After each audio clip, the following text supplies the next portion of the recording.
Bon, on va rentrer directement dans le vif du sujet. Alors ce matin, moi, je vais vous présenter un petit peu comment marche la certification HVE, quels sont les différents niveaux, qu'est-ce que ça apporte. On va voir tout ça ensemble. Ce que je vous propose, c'est que, vu qu'il n'y a pas beaucoup de diapos, à chaque diapo, je vais laisser un temps si vous avez des questions, et comme ça, après, on avance comme ça. Alors, pour commencer, je vais vous présenter un petit peu comment est un petit peu construit le HVE. Alors, tout d'abord, dans la HVE, pour rappeler, la HVE, en fait, c'est une certification du coup française qui a été mise en place après le Grenelle de l'environnement. Ça a été mis en place au début des années 2010. On va dire que la certification a eu du mal à se trouver une place dans le monde agricole.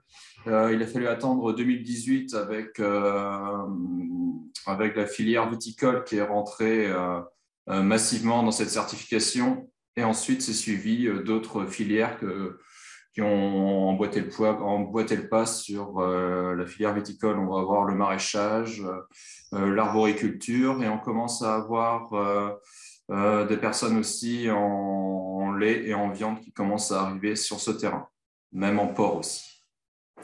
Alors, pour la certification HVE, comment ça se passe? Vous avez tout d'abord le niveau 1, qui va s'appeler la certification environnementale.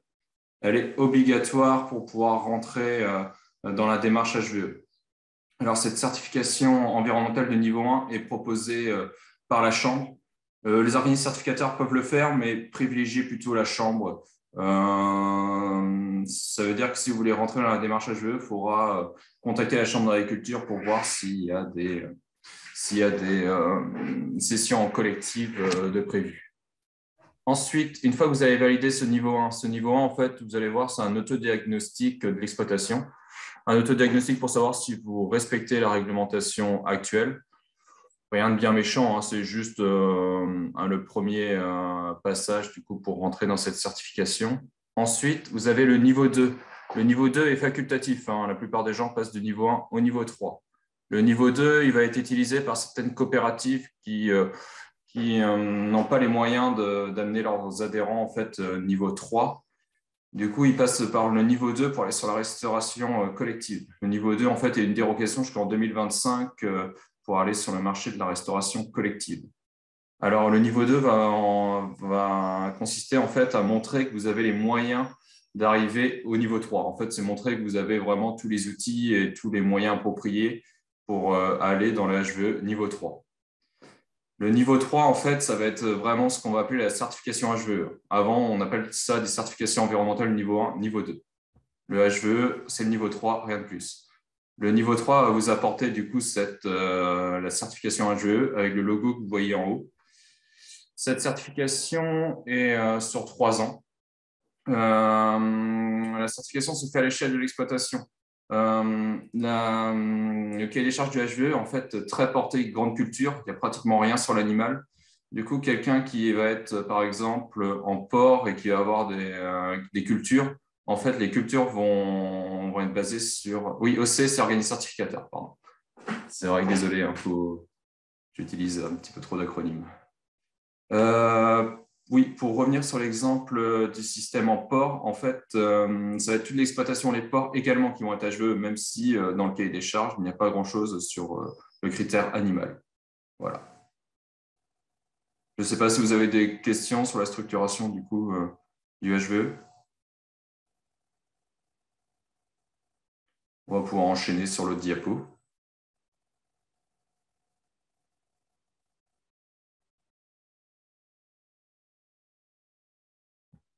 Ça marche. Je crois que j'ai un problème d'ordinateur. Ah, Je vais y arriver. ouais, non, il n'y a pas de souci. Un peu quand même, mais on va y arriver. Voilà. Alors, vous allez me dire pourquoi aller dans la certification HVE, qu'est-ce que ça va m'apporter? Du coup, je vais vous lister un petit peu, les avantages à aller dans cette certification HVE de niveau 3. Alors, quand je parle des avantages, hein, je parle des avantages qu'au niveau 3. Hein. Le niveau 2, c'est une dérogation, elle n'apporte que la possibilité d'aller sur la restauration collective, hein, rien d'autre. Le niveau 3, par contre, va vous apporter, si vous êtes certifié dès cette année, un crédit d'impôt de 2 500 € par exploitation. Et si vous êtes en GAEC, il y a Transparence GAEC, du coup, c'est 2 500 € par associé. Si vous êtes déjà un agriculteur biologique et vous touchez le crédit d'impôt, Il y a un plafond de crédit d'impôt qui est à 5 000 euros. Du coup, vu que le crédit d'impôt est à 3 500 euros en bio, vous aurez 1 500 euros du coup par exploitation, ou sinon, si vous êtes en GAEC, 1 500 euros par associé. En plus de ça, si vous êtes conventionnel, je ne sais pas si vous avez entendu parler du conseil phytostratégique.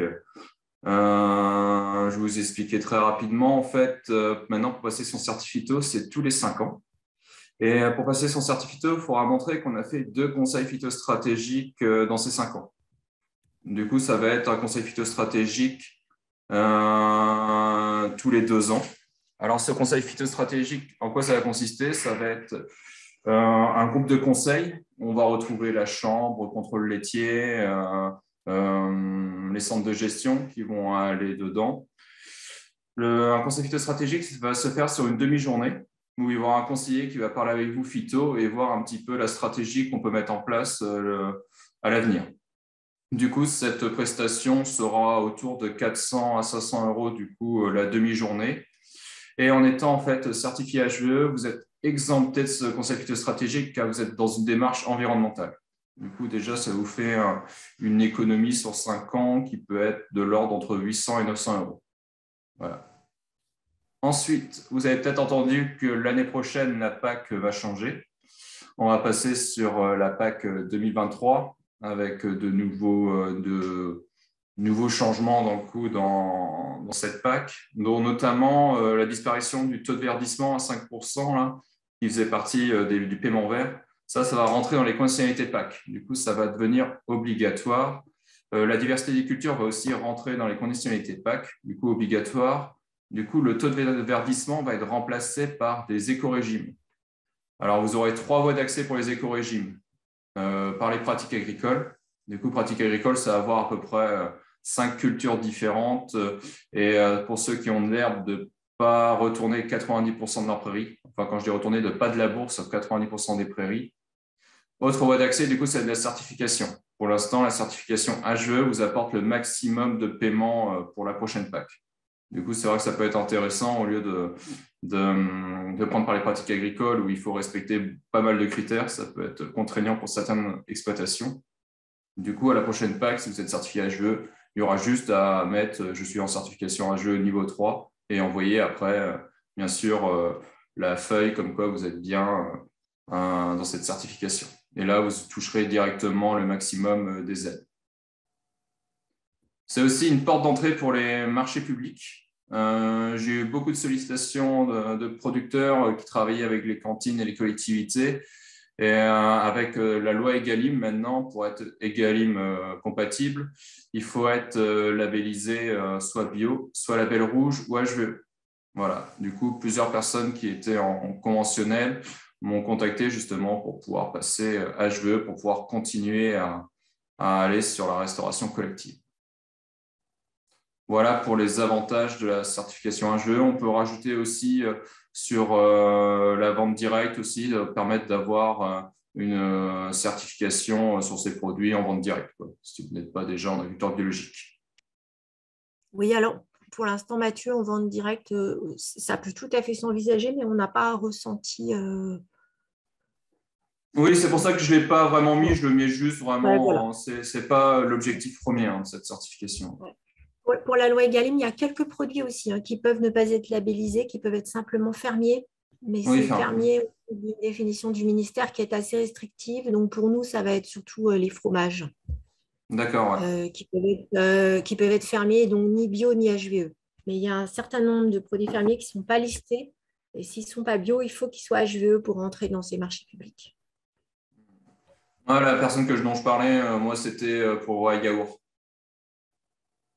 Ouais, bah, typiquement, ouais. Ouais, ouais. Bah, ceux qui ne sont pas bio, il faut qu'ils passent HVE. Ouais. Enfin, il faut. Ouais. S'ils ne veulent pas perdre leur marché, chacun sa stratégie. Ouais. Après, ces personnes-là, c'est souvent des gens qui sont quand même avec une grande part d'herbe, ils sont souvent en MAE, du coup avec un système déjà assez vertueux. Et du coup, dans le cahier des charges, ça passe très bien pour le HVE. Là où ça peut bloquer plus pour des systèmes plutôt en volaille-porc avec des rotations assez courtes et beaucoup de céréales maïs, où là, c'est un peu plus compliqué au niveau phyto et phytosanitaire ou fertilisation. Ouais. On va parler maintenant un petit peu, on va parler coûts. Alors, pour le niveau 1, du coup, ça sera en collectif. Ça sera sur une formation de 3 heures. Ça sera du coup en prestation à 119 € hors taxe. Là, c'est obligatoirement, il faut toujours passer par le niveau 1. Et ensuite, si vous êtes, si vous avez des doutes en fait sur le calcul des items, parce qu'il faut savoir que les organismes certificateurs en fait vous demandent de remplir un dossier avec où vous faites vous-même vos calculs. Et c'est vrai que dans le cahier des charges HVE, les calculs peuvent être un peu compliqués, ça prend quand même pas mal de temps. Et si vous prenez un pré-audit avec la chambre, en fait, on vous fait déjà tout le travail et vous avez juste à fournir les documents à l'organisme certificateur, tout en sachant aussi que vous passez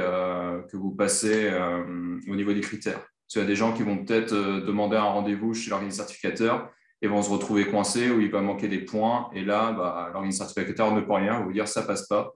Et du coup, retentez votre chance l'année prochaine. Mais après, si vous vous sentez tout à fait capable, si vous voyez que vous êtes plutôt à l'aise avec le cahier des charges et que ça devrait passer sans trop souci, vous passez directement avec l'organisme certificateur. L'organisme certificateur, vous avez plusieurs. Vous avez Certis, Certipack, Bureau Veritas. Vous avez plusieurs. Vous trouvez toute la liste sur le site du ministère concernant la HVE. Vous allez avoir toute une liste d'organismes certificateurs labellisés du coup à certifier pour la HVE. Au niveau des coûts, je vous disais, ouais, c'est sur 3 ans. Du coup, dans ces 3 ans, vous aurez 2 audits, un audit d'entrée, un audit intermédiaire. Les audits sont facturés à peu près entre 300 et 400 €. Ça dépend de la superficie de l'exploitation. Ça dépend de la SAU. Plus l'exploitation est grande et plus vous aurez un coût élevé. Mathieu, à la Chambre d'agriculture, on organise régulièrement le niveau 1 et on peut aussi l'organiser si on sent qu'il y a de la demande qui nous arrive. Oui, tout à fait. Ouais. Je vous mets mon contact à la fin. N'hésitez pas à me solliciter ou appeler quelqu'un de la chambre. En fait, on crée des groupes. En fait, plus on a de sollicitations, plus on a une liste. Et dès qu'on a 6-7 éleveurs, producteurs, ça déclenche directement une certification collective dans le mois à venir. Et aussi, on en discutait aussi avec Julien et Sophie avant-hier. On est en train de travailler avec les collectivités justement pour mettre en place des journées financées par les collectivités justement sur l'accompagnement du niveau 3. Du coup, ce serait des journées de 7 heures où il y aura une présentation du cahier des charges de la HVE et tout en calculant vos indicateurs. On va voir ça par rapport au niveau 3, la HVE. Et grâce à ça, en fait, à la sortie de cette journée, vous saurez si vous passez oui ou non.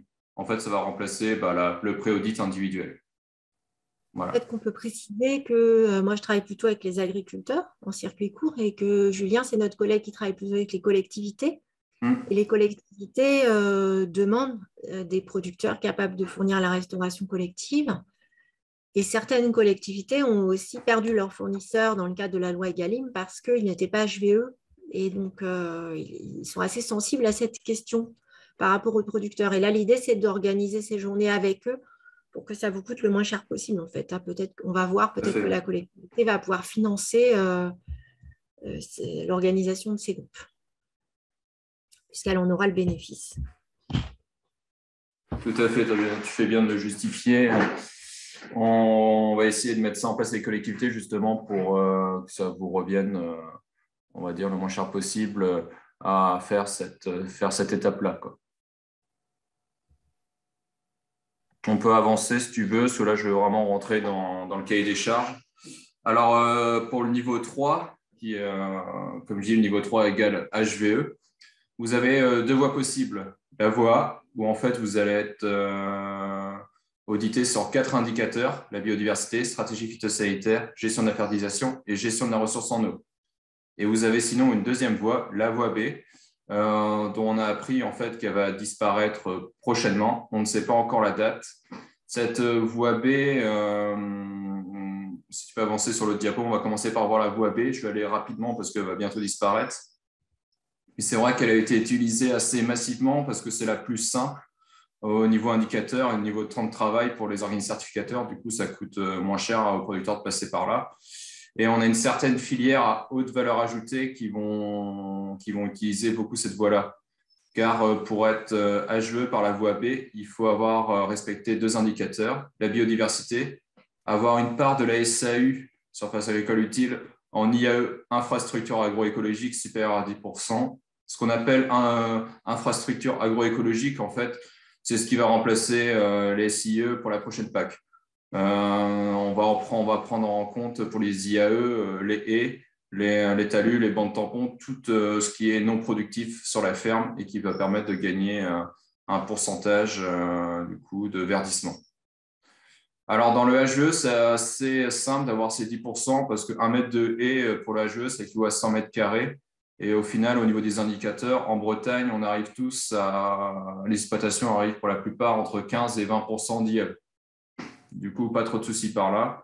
Et après, il y a une dépendance aux intrants. Là, ça va être… c'est là où ça va coincer plus dans polyélevage parce qu'on prend le ratio intrant. Du coup, on prend vraiment tous les intrants qui rentrent sur la ferme, engrais, aliments, médicaments, tout. Et il faut que par rapport au chiffre d'affaires, ce chiffre n'excède pas les 30%.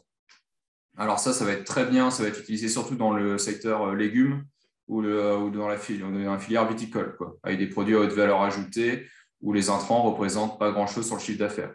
Là, par contre, c'est un peu plus compliqué en polyélevage où on prend les aliments des animaux, enfin, on prend tout et là, on dépasse bien souvent les 30%. Cette voie B va disparaître parce que plusieurs associations en fait, se sont levées contre cette voie-là parce que pour elles, ça ne changeait pas grand-chose dans les pratiques des exploitations. C'est vrai, dans la filière viticole, en fait, ça a juste suffi de rajouter quelques haies ou un peu d'herbe entre les rangs de vignes pour atteindre les 10% d'IAE. Mais le ratio intrant chiffre d'affaires était toujours en dessous de 30%, vu que c'est des produits à très haute valeur ajoutée. Du coup, ça ne changeait rien dans leur pratique avec des engrais et phyto. Du coup, c'est pour ça qu'elle va disparaître pour vraiment harmoniser et laisser place juste à la voie A. Du coup, on va passer sur la prochaine diapo qui est la voie A. Voilà. Voilà. La voie A, ça va être celle-là, ça va être cette voie-là qui va être utilisée maintenant principalement, quoi. Même, ça va être la seule voie possible. Cette voie-là, en fait, ce qui est bien, c'est qu'il y a quand même 4 indicateurs qui vont être mis en lumière. Il va y avoir la biodiversité, la fertilisation, les produits phytosanitaires et l'irrigation. Pour la biodiversité, là, il n'y a pas vraiment de soucis, surtout en Bretagne. Qu'est-ce qui va vous apporter des points? Il va y avoir le pourcentage d'infrastructures agroécologiques. Comme je vous disais, en Bretagne, sur toutes les exploitations que j'ai vues, on est à plus de 10%. Et en fait, les règles du jeu pour ces 4 modules, c'est avoir plus de 10. Il faut avoir plus de 10 dans chaque module. Il faut avoir plus de 10 en biodiversité, plus de 10 en phyto, avec tous les points que vous voyez là. Du coup, dans le module biodiversité, dès la première ligne, pourcentage d'infrastructure agroécologique, toutes les exploitations ont déjà 10 points. Après, vous allez regagner d'autres points aussi pour le sport, on va dire. Diversité des cultures, ça va être par rapport au pourcentage de ce que représente la culture principale. Si votre culture principale représente 30%, vous allez avoir le maximum des points. Si ça représente 95%, là, moins de points. Le nombre d'espèces végétales cultivées. Là, on arrive souvent à 5-6 points, surtout dans les systèmes laitiers où il y a des prairies, on va dire, complexes. Et là, on va prendre toutes les espèces qu'il y a dans la prairie et on arrive souvent à des sommes assez élevées. Vous allez avoir le nombre d'espèces animales. Si vous avez bovin, du coup, 1 point. Si vous êtes bovin-porc, 2 points, ainsi de suite.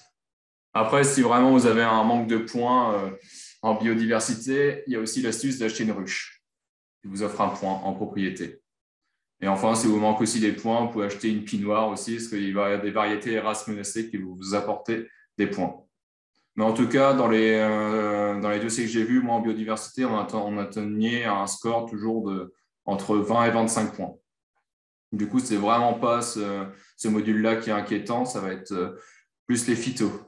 Alors, pour les phytos, on va avoir le pourcentage de SAU non traité. En fait, on va regarder par rapport au registre phyto le nombre de surfaces traitées. Si 10% de SAU n'est pas traité, du coup, c'est 1 point. Si c'est 20%, 2 points, et ainsi de suite. Ensuite, ce qui va rapporter surtout des points, ça va être la baisse des IFT, les indices de fréquence de traitement herbicide. Vous aurez 5 points si vous êtes à moitié dose de la référence régionale. En Bretagne, elle est de 1,62. En gros, si vous êtes à 0,81 d'IFT, vous avez 5 points. Et après, c'est décroissant que 0,91, 4 points, 1,01, 3 points, ainsi de suite. Mais les IFT autres en fongicide, ça va être exactement la même chose. Là, ça va être sur 3,05. Du coup, si vous avez 1,52 d'IFT en fongicide, vous avez 5 points. Et voilà, plus ça monte, après, plus vous perdez des points. Les méthodes alternatives aussi sur l'exploitation vous permettent de gagner des points. Si vous binez sur 25% de votre SAU, vous allez avoir 1 point. Si c'est un binage sur 50%, vous aurez 2 points. Enfin, un binage ou un travail mécanique quoi, pour substituer un entraînement phyto. Vous allez voir, après, il va y avoir le cahier des charges est très vieillissant. Hein. Le cahier des charges de HVE est de 2012, du coup assez vieillissant parce que là, il y a dans la partie phyto, MAE avec réduction de phyto, les MAE qui sont dans le cahier des charges n'existent plus. Du coup, ça va être supprimé. Et pour la petite info, d'ici quelques semaines, le cahier des charges va être modifié. Après, il ne va pas y avoir de grands changements. Hein. Ça va être juste une harmonisation peut-être au niveau des IFT et au niveau de la fertilisation, mais il ne va pas y avoir de gros changements. Autre chose que vous apportez pour en phyto, c'est les conditions d'application réglementaires, c'est voir si votre pulvérisateur est équipé avec les derniers équipements, le kit environnement, bus anti-dérive, et si vous avez un local phyto bien aménagé. Voilà, c'est ça qui vous a apporté des points. En phyto, il faut quand même être assez bas au niveau IFT. C'est plutôt là que ça risque de bloquer sur les systèmes, on va dire, volaille-porc, où il y a beaucoup de céréales et de maïs. Et on va avoir des IFT assez hauts. Parce que c'est vrai que ceux qui font en bovin viande, en bovin lait, il y a quand même la présence de pas mal de prairies, et ce qui permet de diluer les phytos sur la surface. On va ensuite passer sur la fertilisation. En fait, ce qui va rapporter plus de points, ça va être la BGA, la balance globale azotée. Il faut qu'elle soit, pour avoir 10 points, il faut qu'elle soit en dessous des 40 unités d'azote hectare. Pour calculer la BGA, c'est assez simple. On prend tout ce qui rentre sur l'exploitation en matière. On prend tout ce qui est exporté par les cultures. Je crois que Sophie, le diapo a disparu. Ton micro est coupé.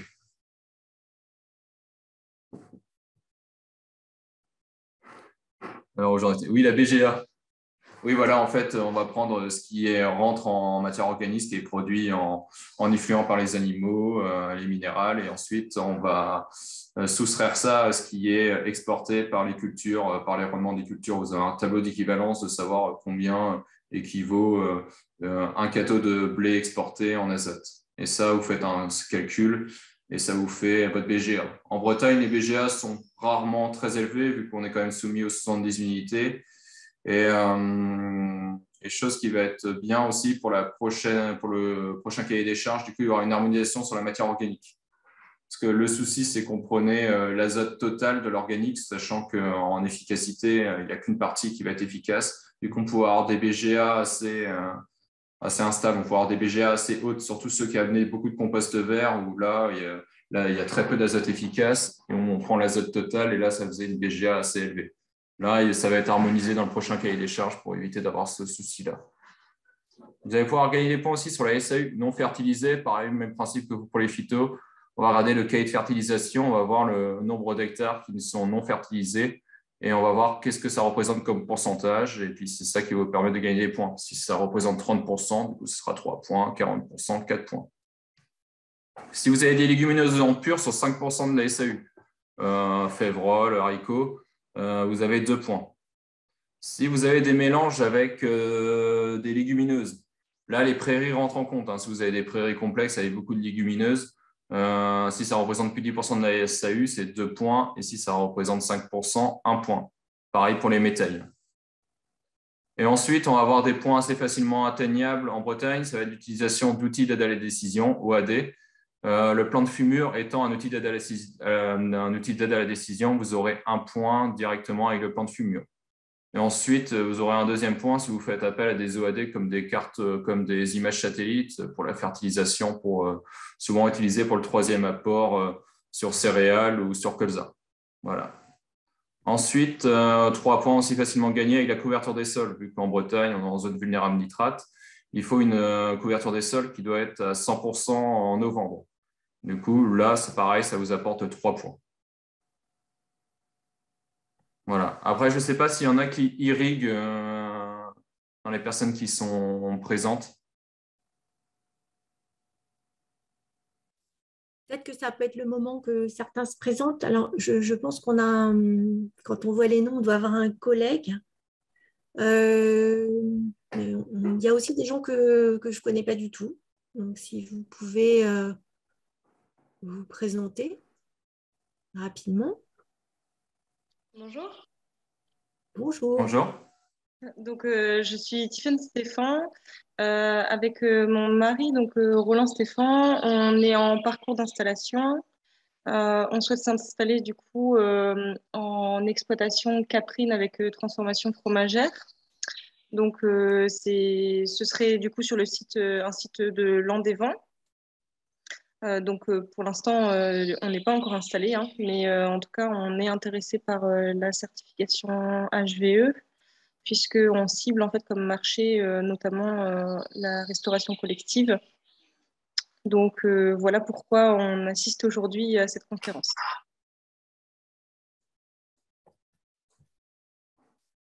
D'accord, très bien, merci. Bonjour, moi c'est Mathieu Morand, donc conseiller restauration collective à la Chambre d'agriculture de Gironde.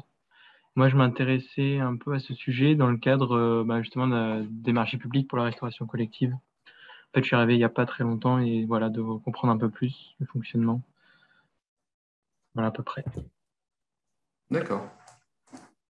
Donc, moi, c'est Marinette et je suis aussi en parcours à l'installation en arboriculture en Pays Bigoudin. Voilà, donc je m'intéresse aussi à la certification au même titre que la certification bio, ou, voilà, parce que j'ai une approche assez naturaliste, on va dire, de l'agriculture. Donc, voilà, et je me posais une question justement par rapport à ça. La certification, j'imagine qu'elle intervient une fois que la ferme est bien en place, ou est-ce qu'on peut l'avoir assez rapidement après l'installation? Pour une installation, en fait, on se base sur l'année écoulée. Alors, s'il n'y a pas un indicateur, on ne peut pas certifier l'exploitation, à part si c'est une reprise et qu'il y avait déjà des indicateurs l'année d'avant. Là, on peut. En fait, par exemple, là, si vous voulez être certifié là en ce moment, on prend en compte les indicateurs, quand je parle phyto, fertilisation, de l'année 2020-2021, sur la campagne 2020-2021. Par contre, dès novembre, ça sera sur la campagne 2021-2022. Il faut que la campagne culturelle soit finie pour avoir des indicateurs. C'est pour ça que quelqu'un qui s'installe, où il y a vraiment une création, là, il va falloir attendre une année avant d'être certifié HVE. D'accord, merci. Tu avais encore des diapos? Oui. Non.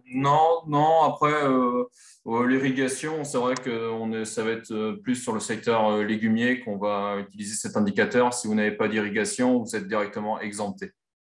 Après, pour l'irrigation, c'est surtout avoir une traçabilité, on va dire, irréprochable. Il faut vraiment noter quelle quantité d'eau a été apportée sur les cultures, et c'est surtout ça qui va apporter le maximum de points. Voilà. Après, si vous avez des questions, hein, si vous avez des interrogations, si j'étais assez clair,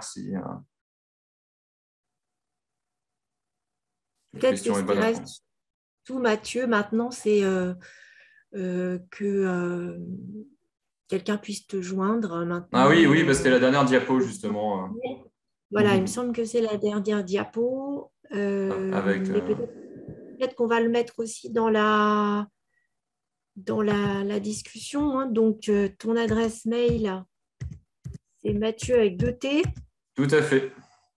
Voilà, donc on n'oublie pas les deux T, .eusen. Eusin. Eusin, on dit, pardon. Désolé, c'est Finistère. Bon, Finistère, même dans le Finistère. Finistère Sud, on dit 1, et si c'était dans le Nord, ce serait N. Alors, enfin, je veux dire dans le contraire. Dans le Nord, c'est 1, et si c'était dans le Sud, c'était N. C'est ça. Comme quoi. Et encore, c'est une règle qui est assez Oui. Voilà. @bretagne.chambagri.fr. Donc, j'imagine que ce qui est bien, c'est de envoyer un petit mail et tu rappelles les personnes. Oui, tout à fait. Ouais.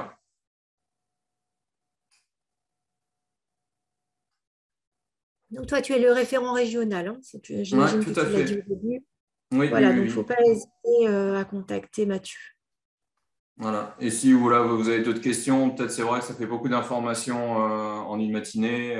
Là, c'est très condensé. Là, ce que j'ai fait, la présentation, je le fais en 2 heures normalement. Du coup, là, c'est vrai que j'ai été assez, pour pas non plus. Du coup, c'est vrai que ça fait beaucoup d'infos. C'est une prise de connaissance, ouais. Ouais, c'est une prise de connaissance, faut vraiment voir ça comme ça, quoi. Après, c'est intéressant avec la voie, c'est qu'on a quand même plusieurs indicateurs qui rentrent en compte, hein, la biodiversité, fertilisation, phytosanitaire, irrigation. Enfin, c'est quand même assez complet. Le seul défaut de cette certification, c'est en fait, c'est une certification qui a été faite pour toutes les exploitations, de tout type d'exploitation possible, sauf que bien souvent, elle est assez compliquée à mettre en application sur certains types d'exploitation. Comme en maraîchage, c'est assez compliqué au niveau des IFT, enfin indice de fréquence de traitement, parce qu'il n'existe pas de référence en légumes. Et souvent, on est exempté de ça, on ne peut pas gagner des points. Du coup, c'est assez compliqué d'avoir des points. En fertilisation, c'est un peu pareil. Là, ça va être harmonisé grâce à ça. C'est si on utilise beaucoup de matière organique, on a tendance un petit peu à avoir une BGA assez élevée. Alors qu'on prône justement plutôt de mettre de la matière organique plutôt que du minéral. Enfin, il y a des choses comme ça qui vont être harmonisées, parce que c'est quand même un cahier des charges assez vieillissant. Mais elle est très bien adaptée pour les grandes cultures et pour la filière viticole. Bon, là, on a 2 exemples avec nous. On a Caprin et puis arboriculture. Est-ce que tu vois des choses il faudra voir, j'imagine, en fonction des cas précis, mais est-ce que tu as déjà Caprin, non, parce qu'on est sur un système en herbe, et c'est vrai, dès qu'il y a un système en herbe, c'est top pour la GE, parce qu'on a des IFT, des indicateurs pour l'herbe. Et vu qu'on a quand même beaucoup de surfaces où il n'y a pas de fertilisation, pas de traitement, là, on obtient très, très facilement les points. Tous les dossiers que j'ai faits pour l'instant, où j'ai eu le maximum de points, c'est les systèmes en herbe. Après, en arboriculture, je suis intervenu beaucoup pour Val de Rance en verger. Et là, c'est c'est juste que ce n'est pas forcément très adapté, mais on arrive à trouver des points quand même assez facilement. Il n'y a pas de souci au niveau verger. Au niveau biodiversité, il n'y a pas de souci. Au niveau fertilisation, c'est un peu pareil. Souvent, il n'y a pas de fertilisation, ou c'est une fertilisation qui est très peu élevée. Du coup, on a des BGA tout à fait. Comme j'ai été coupée, je n'ose pas vous faire répéter, mais Marinette Percher, je ne sais pas si vous nous avez précisé quel type d'arbre, parce qu'arboriculture, c'est assez vaste. Oui, moi, j'aimerais partir sur de l'arbo diversifié, en fait. Petit arbre fruitier, hein? Oui. Donc, pommes, poires, prunes, enfin, plusieurs espèces. D'accord. Après, je pense que comme si c'est une approche très naturaliste, il n'y aura pas de traitement avec l'IFT. Il y aura des fertilisations, peut-être un peu de matière organique d'amener, de compost. Oui, voilà, au départ, la plantation, mais après, sauf si vraiment besoin extrême. Mais non, l'idée, c'est que les arbres, ils se débrouillent tout seuls. Hein. Ouais, avec une certaine autonomie. Du coup, là, c'est tout à fait concevable que ça passe en haute valeur environnementale, quoi. Après, le problème, c'est que vu qu'on se base sur des indicateurs de l'année d'avant, du coup, il faut attendre, quand il y a une création d'entreprise, il faut attendre l'année suivante. Sauf s'il y a une reprise d'exploitation et que l'exploitation que vous avez reprise, on va dire, était assez vertueuse avant, là, ça peut passer, quoi. Mais souvent, il y en a qui reprennent des exploitations où au niveau d'IFT était assez haut. Du coup, ils sont obligés d'attendre l'année suivante, justement, avec leurs propres pratiques pour faire baisser tout ça pour pouvoir passer en HE. Ouais, donc ça peut être une limite si on a prévu de s'installer et de vendre à la restauration collective. C'est que si on vient juste de s'installer ou qu'on est en reprise qui avait des moins bonnes pratiques, on peut ne pas être HVE la première année, en fait. Tout à fait, ouais, c'est ça. Et est-ce que c'est là qu'on pourrait avoir intérêt à faire justement le niveau 2 en attendant, puisque dans la loi Egalim, il est autorisé? Oui, tout à fait, tout à fait, ouais. Si c'est vraiment le restauration collective. Dès la première année, on n'a pas besoin d'être encore d'avoir ces données, puisque c'est surtout des moyens. Par contre, il faut une liste de documents, avoir le registre phyto, plan de fumure, voilà, tout ça. Oui, d'accord. Donc, on ne pourrait pas être certifié niveau 2 tout de suite, en fait. Non, parce qu'il faut montrer qu'on a tous les documents et ça dépend quand ils viennent. Si c'est possible, ouais, mais non, il faut quand même attendre un an parce qu'il faut quand même avoir. C'est à voir, quoi. C'est à étudier, mais ce n'est pas gagné. D'accord, il peut y avoir un temps de latence quand même vis-à-vis de la restauration collective. OK. Parce que pareil, pour le niveau 2, ils vont regarder sur une liste de documents et en première année, il y aura peut-être juste avoir le plan de fumure de fait. Et encore, ça dépend quand on s'installe. Du coup, voilà, c'est assez compliqué la première année d'avoir des indicateurs. Du coup, et je sais que les organismes certificateurs sont beaucoup plus pointus sur le niveau 2 que sur le niveau 3. Ce qui peut paraître un peu paradoxal, mais tous les audits que j'ai vus en niveau 2, on demande une liste de documents qui doivent être irréprochables, sans faute, un point de fumure avec rien qui dépasse, aucune erreur juste pareil. Alors que le niveau 3, ils vont être un peu plus, sur les documents, ils vont être un peu plus moins, on va dire, moins d'excès de zèle, on va dire. Moins procédurier, d'accord. Tout à fait. Il faut dire que le niveau 2, c'est les moyens. Donc, ouais. Du coup, là, c'est quand même la spécialité des contrôleurs, les moyens. Ouais. Très bien. Merci, Mathieu. Je ne sais pas si on a aussi une collègue qui est avec nous, Véronique. Peut-être que Véronique, tu as des questions aussi, n'hésite pas. Non, j'écoute avec attention parce que c'est un sujet effectivement que je ne maîtrise pas. Et merci beaucoup pour cette présentation. Merci, j'espère que j'ai été clair. C'est vrai que j'ai tendance à être plongé un peu tous les jours. Ça fait, hier, j'étais encore à la SICA et enfin en maraîchage à faire du niveau 1. Non, mais pour nous, ça nous donne une bonne idée pour pouvoir, puisqu'on s'occupe aussi des porteurs de projets et des agriculteurs en circuit court sur nos territoires. Donc, ça permet d'avoir déjà un premier niveau de réponse. Oui, d'information, ouais, tout à fait. Ouais. Après, j'essaie d'être le plus clair possible, quand même, montrer quand même les indicateurs. Je trouve que c'est important de montrer les indicateurs du niveau 3 pour voir que voilà, il y a quand même des choses, il y a des choses à voir, il y a quand même pas mal d'indicateurs à respecter. Du coup, c'est intéressant. Très bien, merci Mathieu. Je vois que merci. Voilà, nos deux agricultrices te remercient. Merci à eux. Merci de votre attention et n'hésitez pas, vous avez mon adresse mail du coup. Si vous avez la moindre question, envoyez-moi un mail et je vous rappelle aussitôt.